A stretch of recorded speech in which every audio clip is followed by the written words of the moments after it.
couple decades ago, probably around the tail end of 90s, if not right at the 2000s, when the internet was fresh and new and things like that. Frank Miller really caused a lot of confusion and really got a lot of people's attention out of the blue because it made no sense at the time. He came up and he's talking about, I'm kind of paraphrasing here. Usually I fact check sometimes when I remember stuff, but not into it today. But basically, he came out and he had an audience, and he was talking about either the comic book industry, maybe as a whole, that would include the audience and stuff. And he said that we need to remove parasites if the comic books are going to survive. And he held up issue of Wizard magazine and he ripped it. That was really confusing for a lot of people and stuff because Frank Miller had done interviews for them. His books have been referenced in many articles and stuff. Hey, what's up, Scott? And that's that put me in the mind of my mindset here because I finally saw something that put a lot of things in perspective for me. Every couple years, I've took a break. I wonder if I was going to come back. I did 8 years, and it's not really that big of a deal because it's just YouTube. I've met a lot of great people on here. A lot of people show up for these live streams, and we got like a little mini community here, which is really cool. But what's happened is I'm finally realizing I'm really too invested in real life for what I'm seeing here. Right?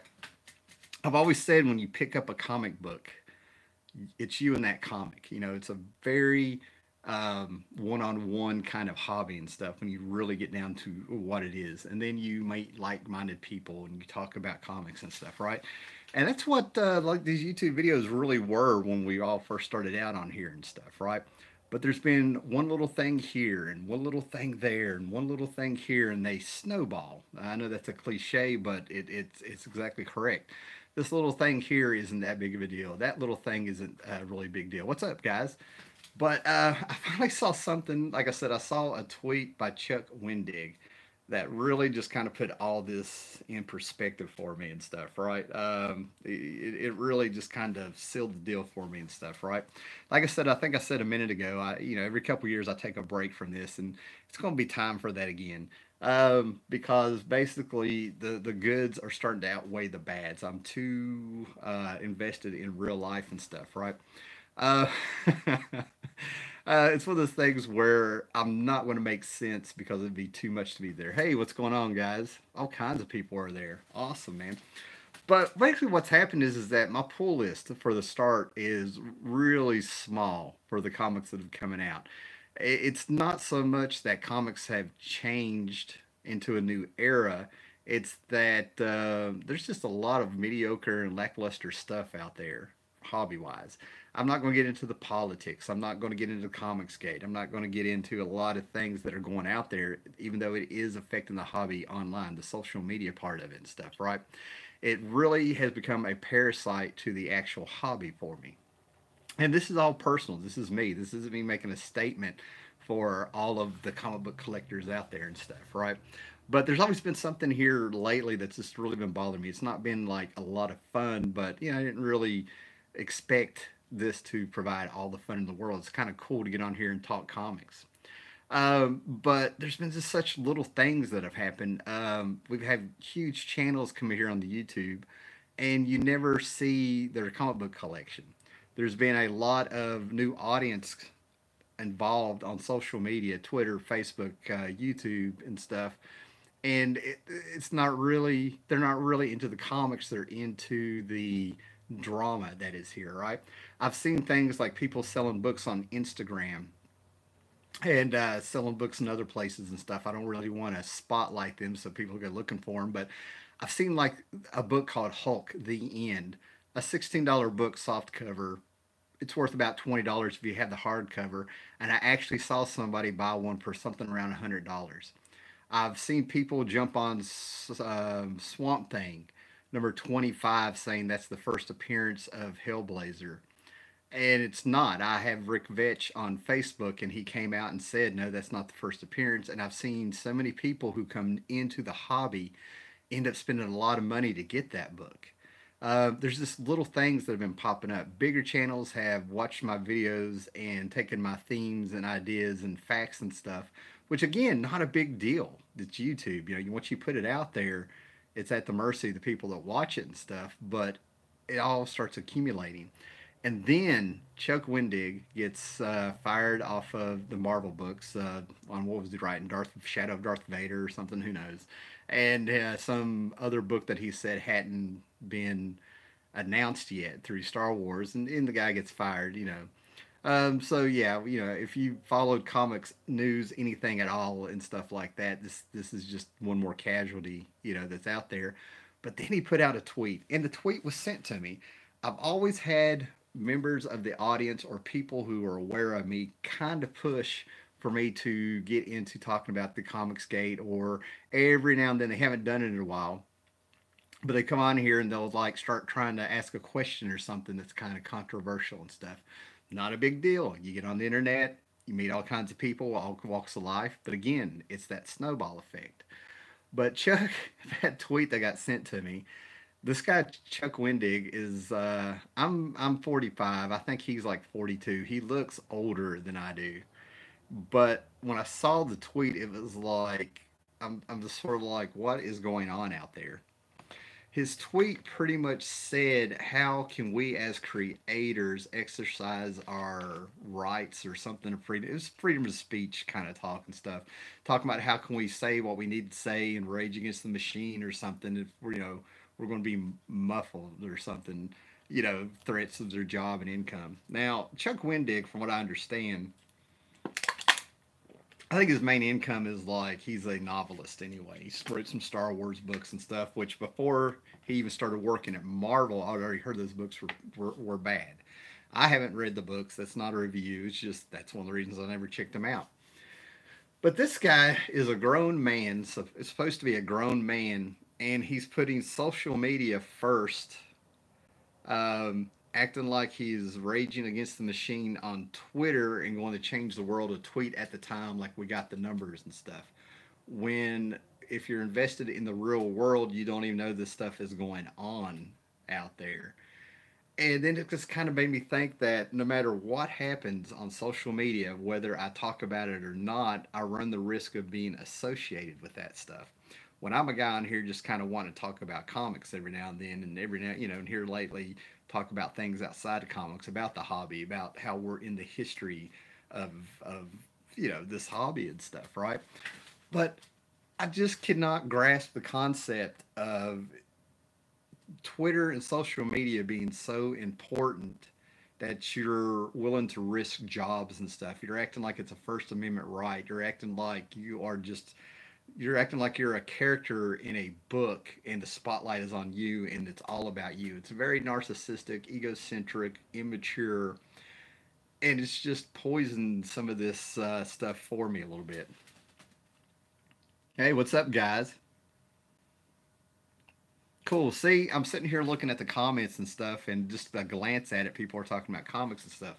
This is what I want. You know what I mean? This is the kind of thing I want.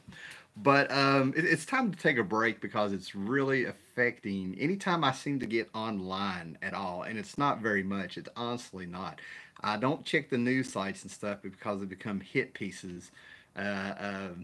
A lot, or they're just clickbait, or it just cringes me when they refer to themselves as journalists or people talking about journalists. Again, one little small thing, not a big deal, but it's been accumulating and stuff, right? I'm seeing people get shield on, they're getting ripped off on buying comics, and that kills the hobby for a lot of people. And I just kind of shake my head when I see these inflated prices. I see this, I see that, and where's it all coming from? The social media. And then, like I said, just I know I'm a broke record here, but that tweet just ran all over me that got sent to me. I know somebody wanted me to talk about it, but this isn't going to be what they expected. But when I saw that, I'm like, it's like dealing with children to a certain point, and it's really all about the comics and stuff. Is why I was doing this. So there's not a lot of fun going on here for me right now, and it's time for me to just kind of step away a little bit, step away for a little bit, and get back to the comics. If so, the new comics don't do it for me.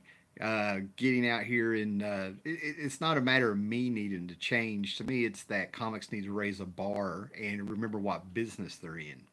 When Crisis on Infinite Earths came out in 1985, a lot of people walked away. They were pissed off. I didn't understand that. That's not the case here. Now the case is that there's just a lot of mediocre books, and it's really hard to find the good stuff.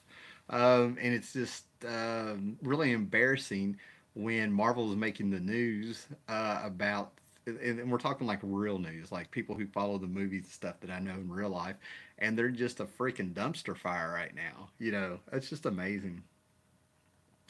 So there's a lot of good books out there. There's a lot of people that are finding good books. There's a lot of people having joy with this, but then it kind of outweighs it for me with all the clutter to find those. It's like to find that group and that audience for me is exactly like trying to find the good comics out there and stuff, right?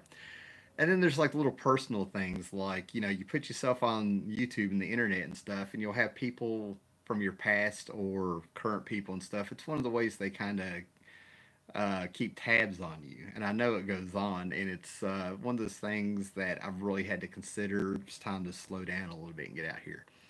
So basically, I've just kind of laid it all out there. Usually, I put these things together. So much like I started at the beginning of this, Frank Miller talking about parasites and ripping up Wizard magazine and nobody really knowing what was going on behind the scenes that led him to that. I kind of understand now because a couple years later he came back as a guest of honor.